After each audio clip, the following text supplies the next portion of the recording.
Olá, galerinha da mediação! E aí, meninos e meninas, como é que vocês estão? Voltamos com mais uma aula de sociologia hoje para falar sobre indústria cultural. E é isso aí, esse tema também que é muito falado, muito citado. Também ele é um tema que transita aí entre outras disciplinas, mas na sociologia a gente sempre tem uma leiturazinha, né, diferente, com as críticas diferentes. Então, gente, hoje o nosso tema da aula 14, né, é o tema sobre cultura e indústria cultural. Vamos conhecer, então, aqui a nossa agenda da aula de hoje, vamos lá? Muito bem, pessoal, então tá aí, ó, ideologia e indústria cultural, é o nosso tema de hoje, tá? Nós vamos falar sobre essa questão da cultura ainda, continuamos com esse tema, tá certo? E também o que esse tema se relaciona, né? Qual o sentido que tem, então, esse tema da cultura com a indústria cultural. Quando é que nasce essa ideia, então, de indústria cultural dentro do tema de cultura, né? E aí também, dentro do tema da indústria cultural, surge a escola de pensamento que estuda esse fenômeno, gente.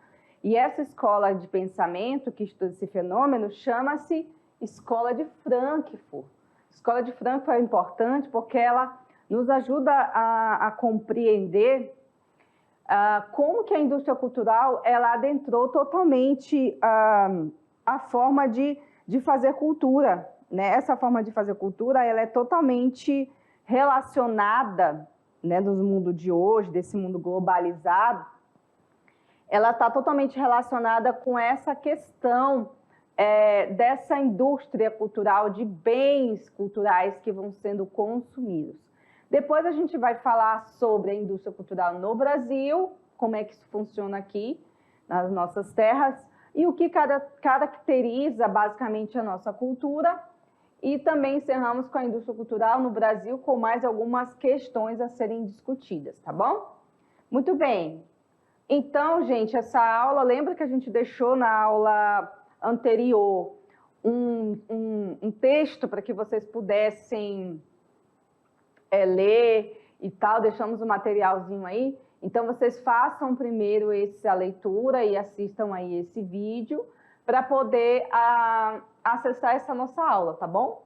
É um pré-requisito. Essa é uma das únicas aulas que tem pré-requisito, tá? A ideologia e a indústria cultural, né? O que se entende, então, por essa questão aí de ideologia, de cultura, né?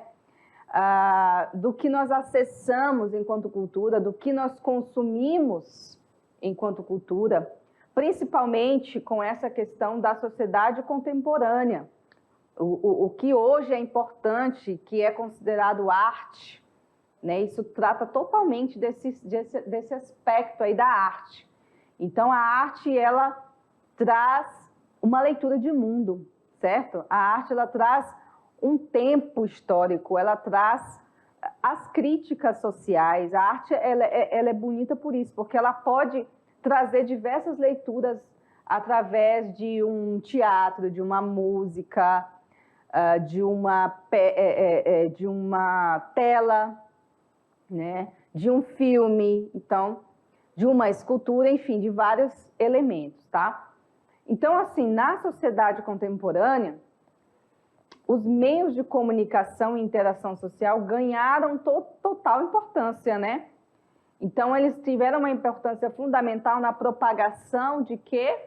Dos valores, práticas ideológicas e das manifestações culturais. A gente consegue visualizar aqui o celular, né? Hoje é um deles. O celular hoje é um dos principais elementos de propagação de valores, né? Dessa maneira, então, passaram a ter um papel central na definição e na transmissão dos elementos que engendram uma cultura. Nessa cultura de hoje, a cultura do TikTok, a cultura do tira foto de tudo, vídeo de tudo, viralizar, né?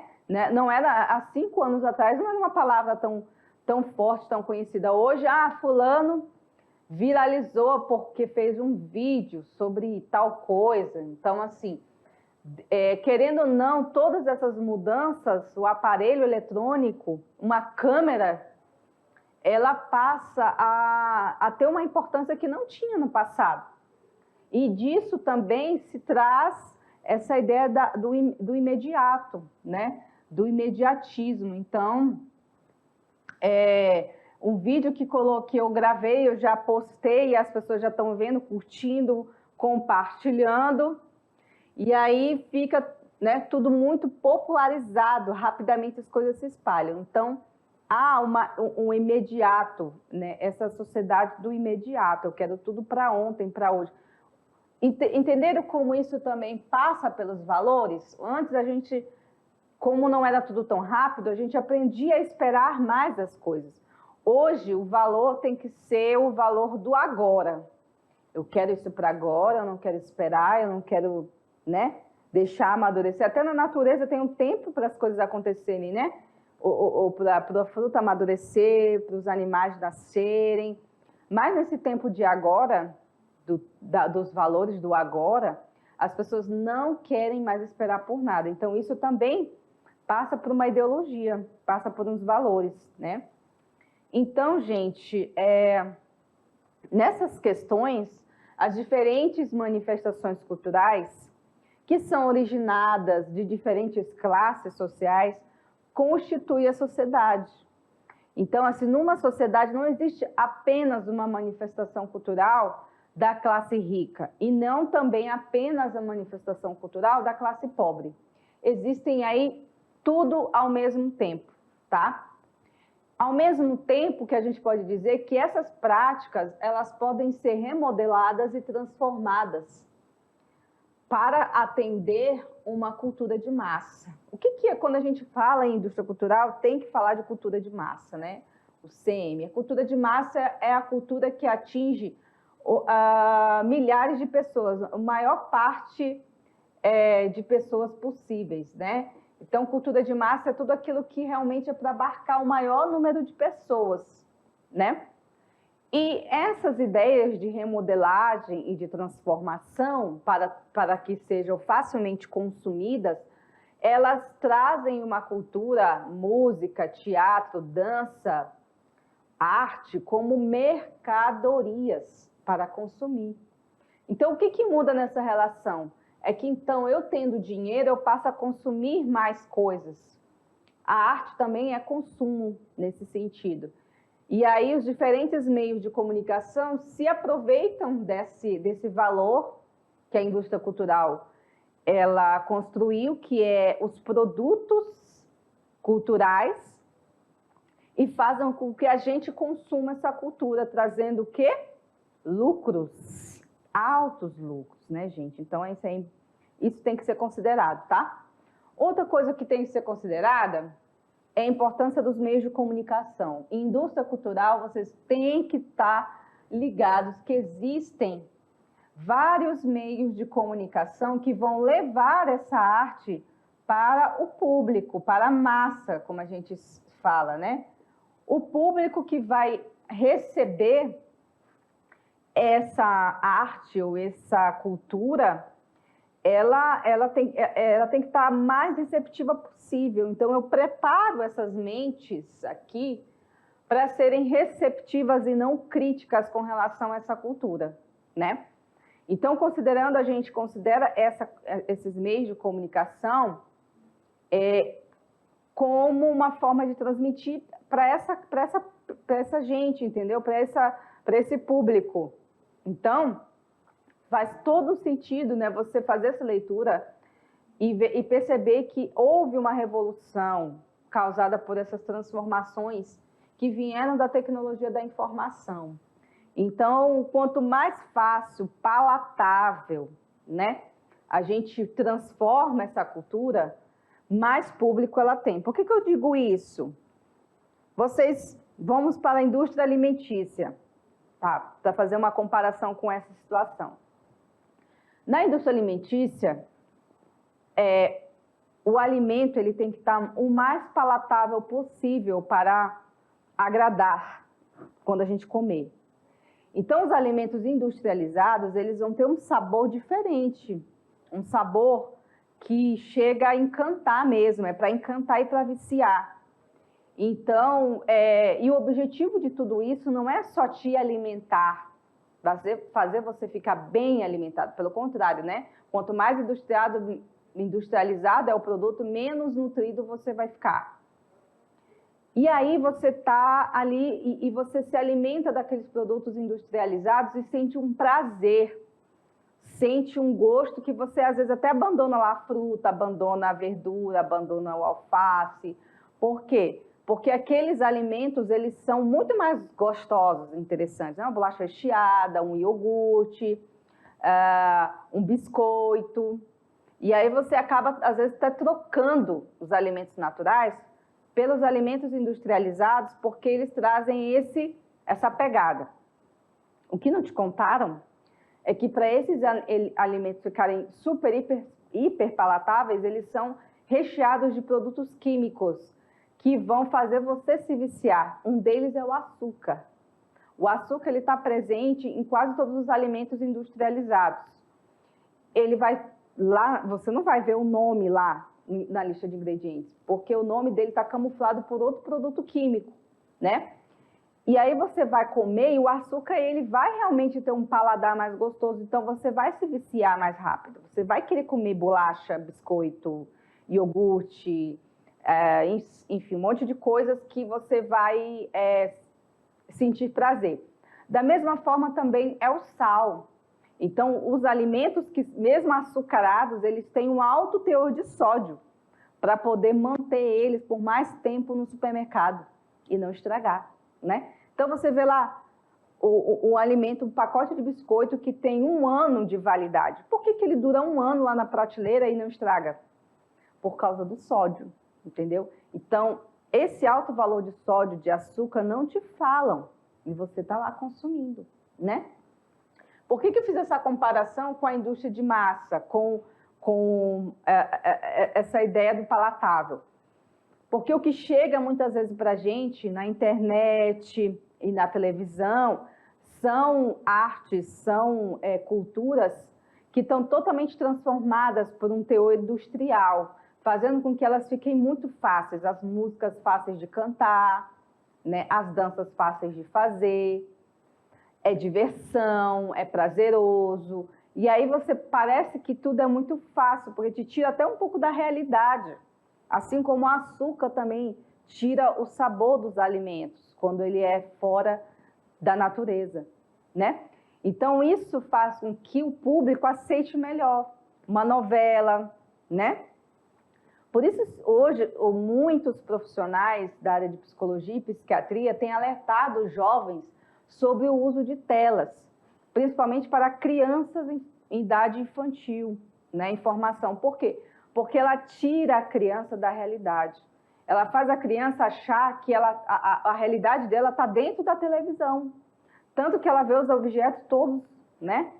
E quando ela pega um objeto verdadeiro que tem que apalpar, ela não acredita que aquilo seja verdade. E aí aumenta os níveis de ansiedade, de autismo, né, de síndrome do pânico, de hiperatividade, porque a criança não para, fica olhando aquilo, não para.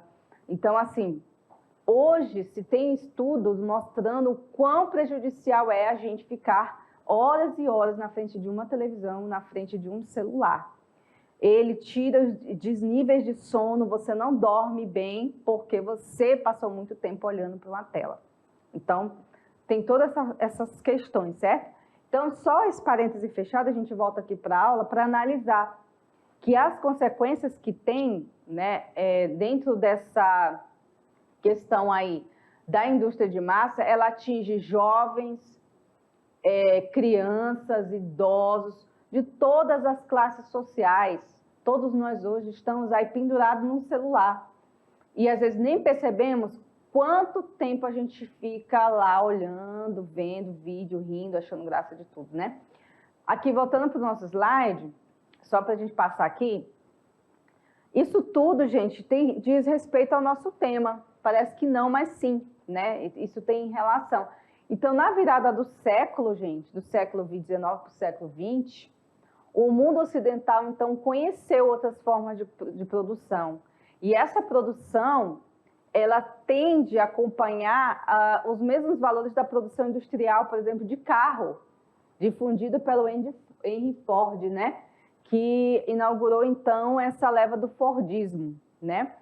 Então, essa indústria de massa, essa indústria cultural, ela também produz em larga escala. Para quê? Para consumir, para ter lucro, né? Então, nesses avanços tecnológicos,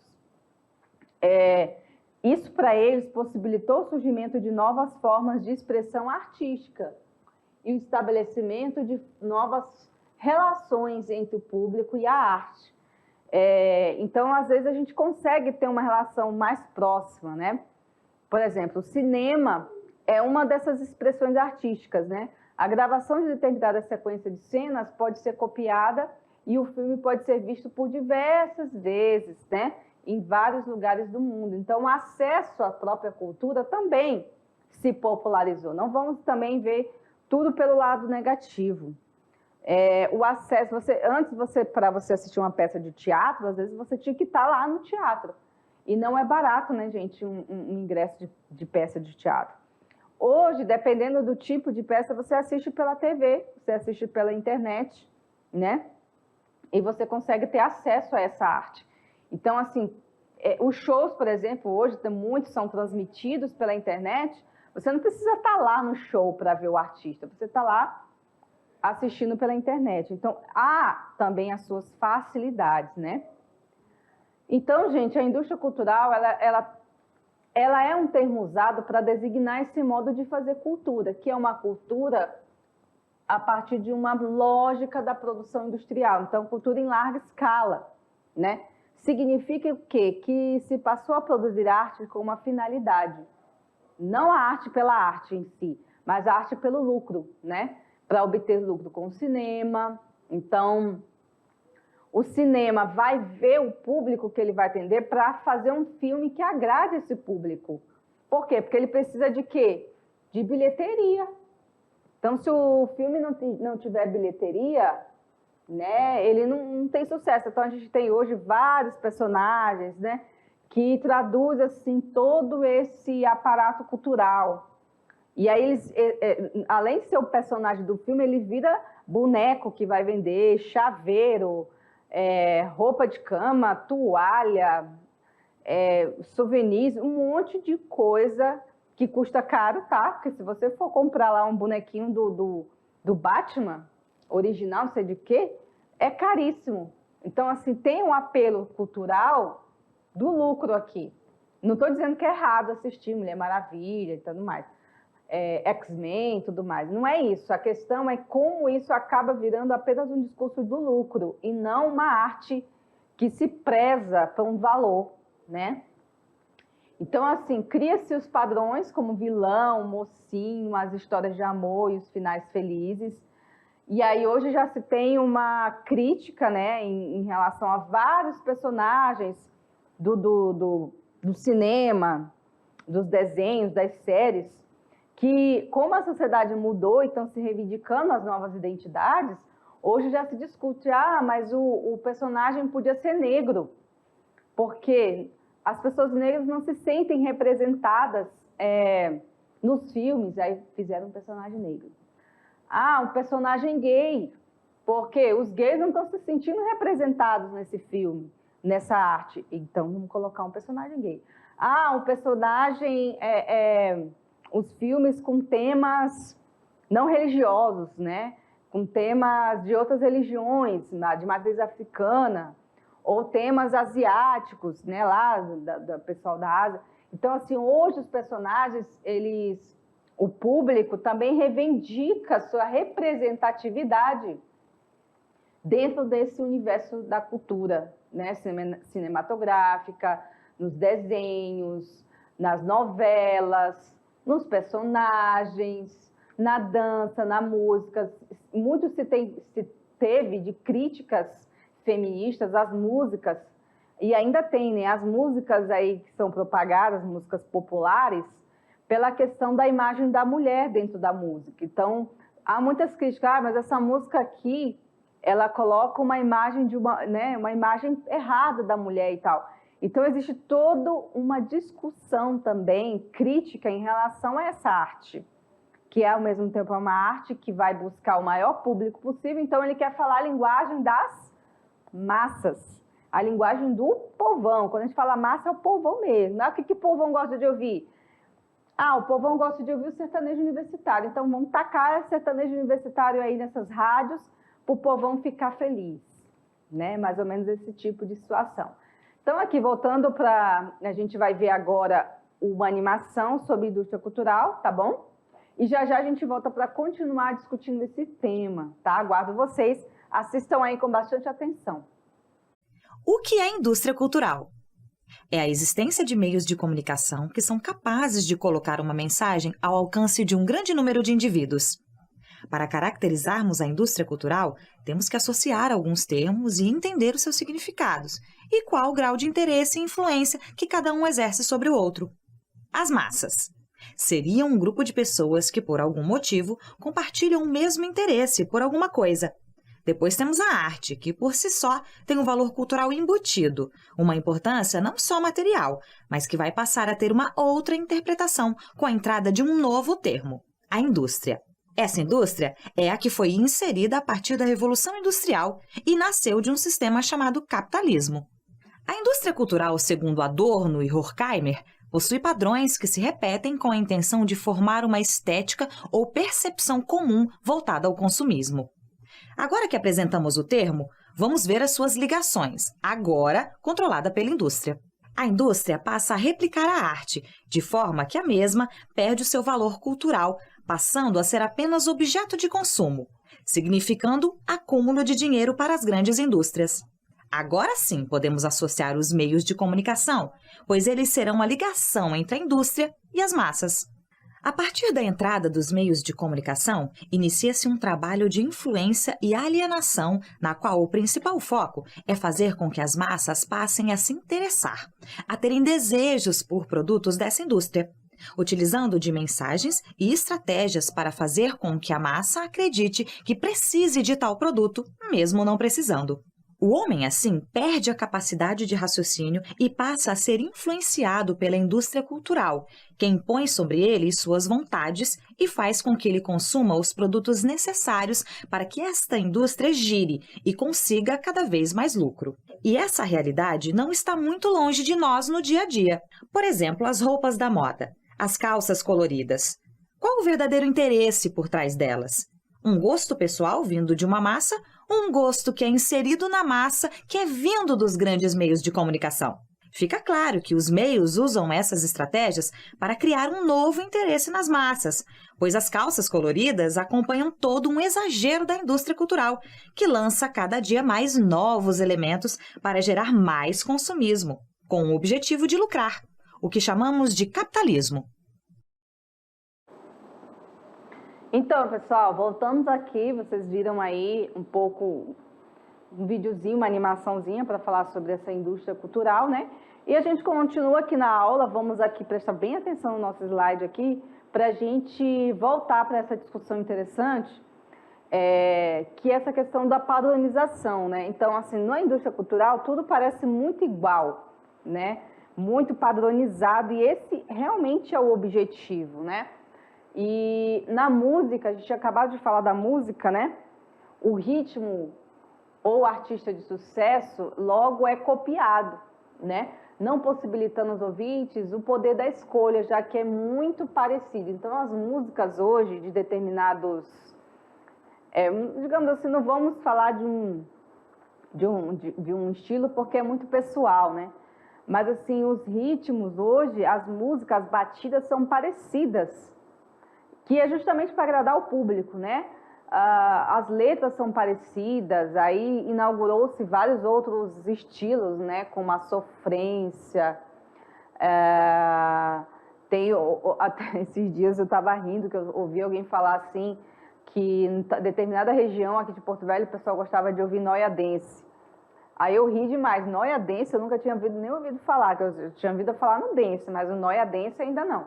Aí veio o funk, aí veio o sertanejo universitário, aí, enfim, todos esses ritmos que são populares passam por essa questão aí de começar a ficar muito parecido. Aí você já não sabe mais nem diferenciar mais nem ritmo, nem letra, porque parece que tudo é igual, né?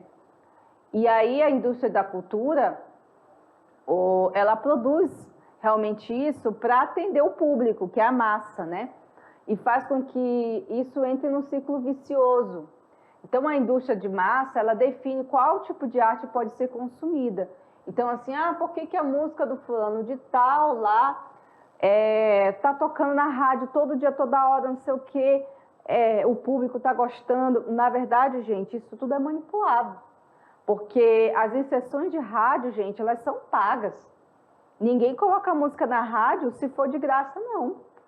Então, o artista que quer que a música dele, digamos assim, faça sucesso, ele vai pagar as inserções de rádio. E as pessoas vão ouvir achando que aquilo ali é porque o público está gostando. Claro, depois de tanto ouvir, uma hora a gente acaba gostando, né? Aquelas músicas que ficam na cabeça da gente o dia inteiro tocando, uma hora a gente, que legal, realmente é gostosa. Porque a ideia da repetição faz a gente até decorar a letra, né? E aí, parece que é tudo muito natural, e não é, viu, gente? Tem que tirar essa ilusão da cabeça. E aí, a cultura e ideologia e a indústria cultural, né? Nessa sociedade de hoje, contemporânea, né, há uma relação intrínseca entre manifestações e as ideologias, juntamente com os meios de comunicação de massa, né? Então, a gente tem aqui as manifestações culturais, né, que tem relação com as ideologias, que tem relação com a cultura de massa. E os meios de comunicação, não podemos, né, deixar de falar dos meios de comunicação. Então, os meios de comunicação, eles são os veículos pelas quais passa as ideologias, né, transmitem as ideologias, que são as convicções filosóficas, sociais, políticas de determinado grupo de indivíduos. E aí, por meio dos meios de comunicação, ela tem esse papel essencial, porque ela pode transformar uma sociedade numa galera conformada com os padrões culturais, né? E ver tudo aquilo como apenas uma forma de expressão cultural. Não consegue questionar absolutamente nada, né? E aí, quando chega no carnaval, pula carnaval, futebol, vamos torcer, nananã, e a vida vai passando. Ninguém consegue entender que muito do que a gente assiste, ouve, do que se diz que é bom, que é ruim, passa pelo filtro dessas ideologias que são propagadas, né? Que são colocadas como padrões naturais, certo? E aí alguns pensadores vieram, então, a questionar o quê? Esses padrões, o papel da cultura de massa, da indústria cultural na sociedade. Então, quem foi eles? Aqui os alemães, Theodor Adorno e Max Horkheimer, que se proporam a analisar a relação que tem entre cultura e ideologia. E aí eles criaram, então, esse conceito, tá? Foi eles que criaram o conceito de indústria cultural. Eles pertenciam a essa escola de Frankfurt. Na verdade, é uma escola que ela foi para os Estados Unidos devido à Guerra Mundial. Então, eles tiveram que, né, meio que ir embora de lá da Alemanha para não serem perseguidos. Então, a indústria cultural, ela trabalha, gente, ela atravessa uma série de processos, inclusive os políticos, tá? Que o que se vende como verdade, de propaganda, de nomes de pessoas, referências, tudo passa pela indústria cultural, viu, gente? Então, tudo é muito, muito bem estudado e manipulado. Agora, o que foi a Escola de Frankfurt? A Escola de Frankfurt foi um movimento cultural, tá, criado por vários filósofos, não foi só pelo Adorno, pelo Horkheimer. São filósofos, eram cientistas sociais, de orientação marxista, claro, né, pela crítica, lá na Alemanha, tá certo? E aí eles caracterizou-se por uma reflexão crítica sobre a sociedade contemporânea e também as teorias que eles criaram para explicar essa realidade que se apresentava, tá? Os seus integrantes foram perseguidos pelo regime nazista, como eu disse para vocês, e muitos deles migraram para outros países, em especial foram para os Estados Unidos, tá? Então, o que nós temos que pensar ainda que eles afirmam para a gente, né, que o conceito da indústria cultural, ela permitia explicar um fenômeno de como se explora comercialmente, né, e como se vulgariza a cultura. Então, a cultura é muito mais do que aquela música que passa no rádio. Mas se você for falar de outras culturas, né, as pessoas não sabem, né? Um exemplo aqui em Rondônia, a gente não sabe muito, conhece muita música popular do norte, mas a gente sabe as músicas internacionais, Estados Unidos, né? Alemanha, o dance, pá, né? O hip hop, que não, na verdade, não são daqui, né? Importaram-se de fora. Então, assim, a gente mal conhece a nossa cultura e queremos falar da cultura dos outros, né? E não valorizamos o que é nosso. E aí a gente acaba vulgarizando a cultura, né? A cultura é um termo muito complicado, inclusive até para a gente discutir, né? O que seria essa vulgarização. E aí a preocupação desses teóricos era com a alienação, né? Porque as empresas interessadas na produção desses bens culturais de massa, eles não estão preocupados com a tua alienação. Eles querem propagar para quê? Para que você compre mercadorias. Como eu disse para vocês, toda e qualquer produção da indústria cultural tem o principal objetivo é dar lucro. Não tem nada a ver com você ficar mais politizado, mais informado, mais culto, nada disso. A ideia é transformar você numa pessoa pacífica para qualquer informação, nem que seja mentira, tá? Então, essa ideia faz uma denúncia contra as empresas que estão preocupadas apenas que você consuma, né? Trazendo o que para eles? Lucro, né? Esse é o dilema, é a questão que eles denunciam. Por isso não são tão bem vistos, né? Dentro da sociedade, porque traz uma denúncia por esses interesses por trás dessa cultura de massa. Então, não é uma coisa que o povo gosta muito de ouvir, né?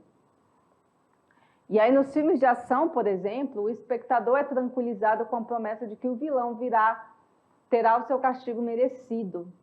Tanto os sucessos cinematográficos quanto os musicais parecem dizer que a vida tem sempre as mesmas tonalidades e devemos nos habituar a seguir compassos previamente marcados. Parece que tudo é uma fantasia. O bem sempre vence no final?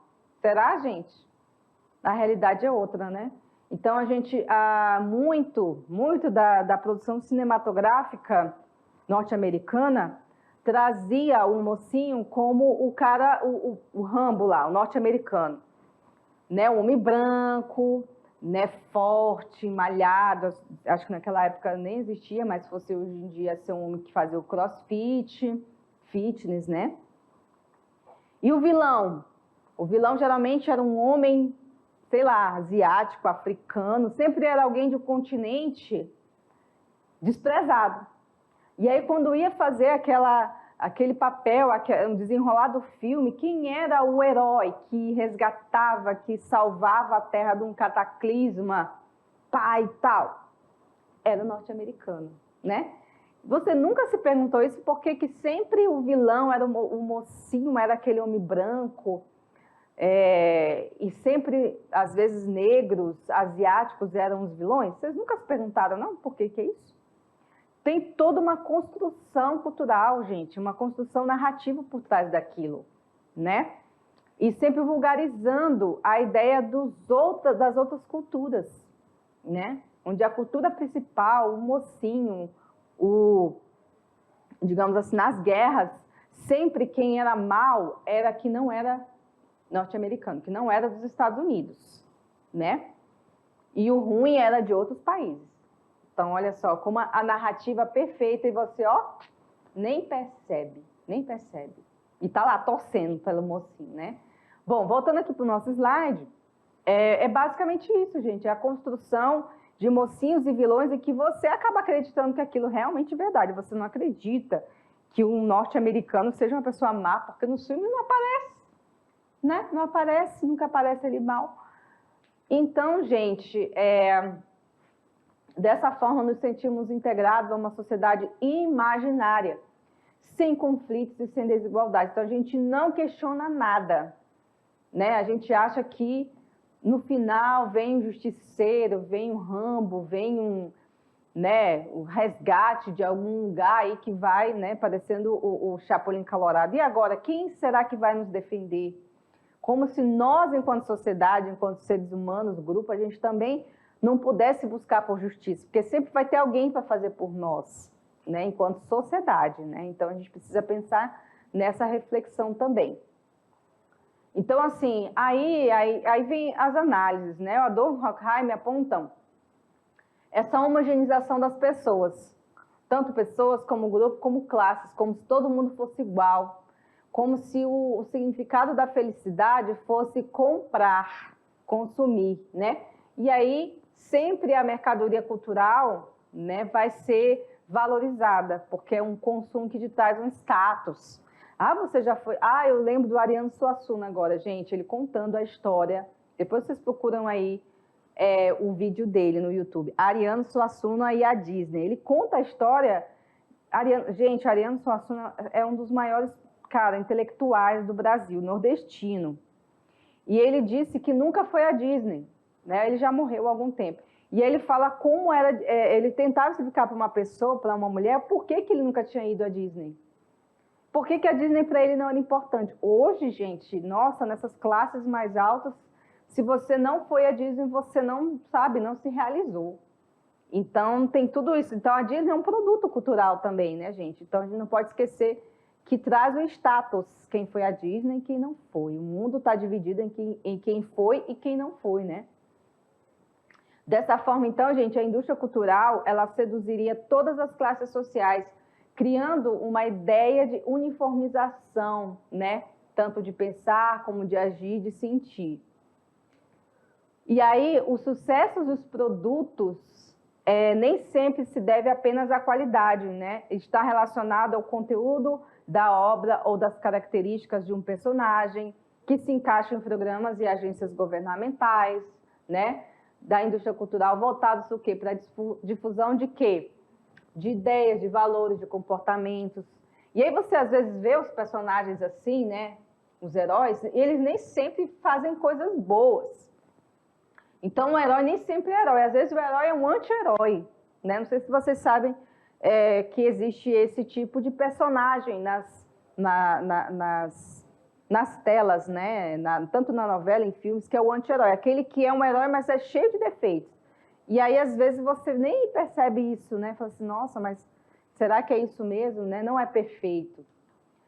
Então, esse grupo de amigos, tanto Adorno, Horkheim, aí teve o Walter Benjamin também, via algo bom no fato dessa arte alcançar diversas pessoas. Para Benjamin, foi sim uma democratização da arte. Então, assim, nem tudo foi tão ruim, nem tudo é tão bom, porém, a gente precisa ter esse cuidado e esse olhar de criticar, né?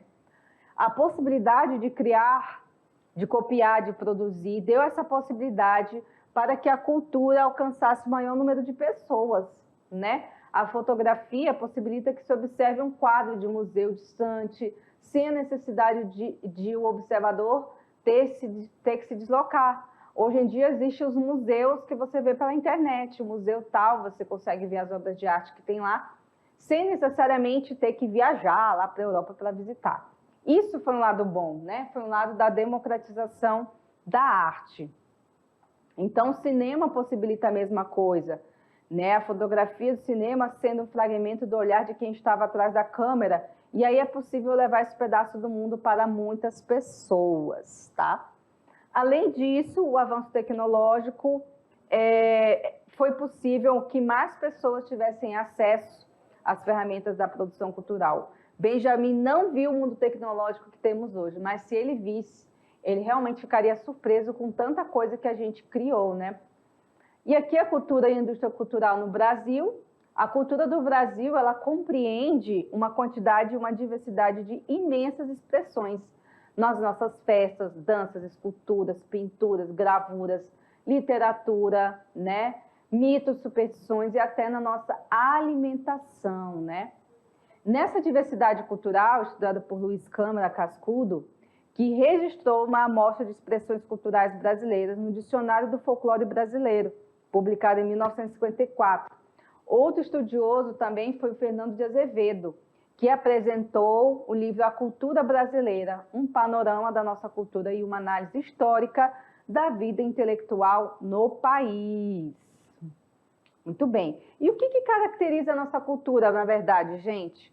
A nossa cultura, ela tem um pouco da América Portuguesa, sim, né, do século XV, tem da cultura indígena, tem da África, e apesar da presença marcante, não eram reconhecidas pelos colonizadores, né?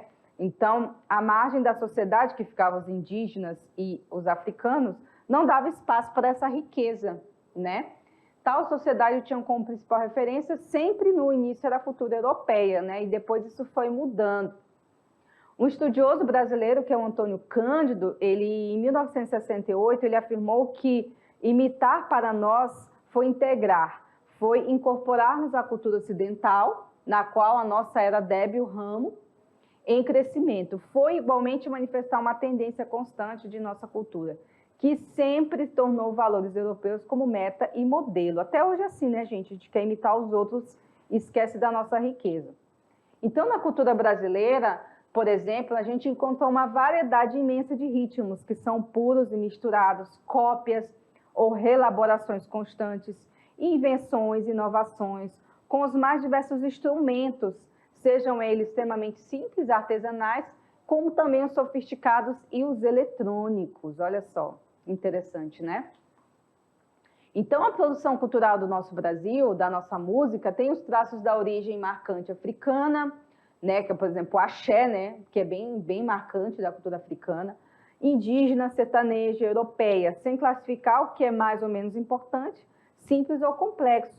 Por quê? Porque ela é fruto do trabalho de milhares e milhares de pessoas, né? Muita gente vive dessa cultura. Então, a indústria cultural no Brasil, o desenvolvimento da cultura no Brasil, teve marcos importantes, como a introdução do rádio, na década de 20, e no início das transmissões da televisão, ocorreram na década de 50, e nos anos 90 foi a expansão da internet, tá? Interessante aí para vocês verem o marco de mudanças.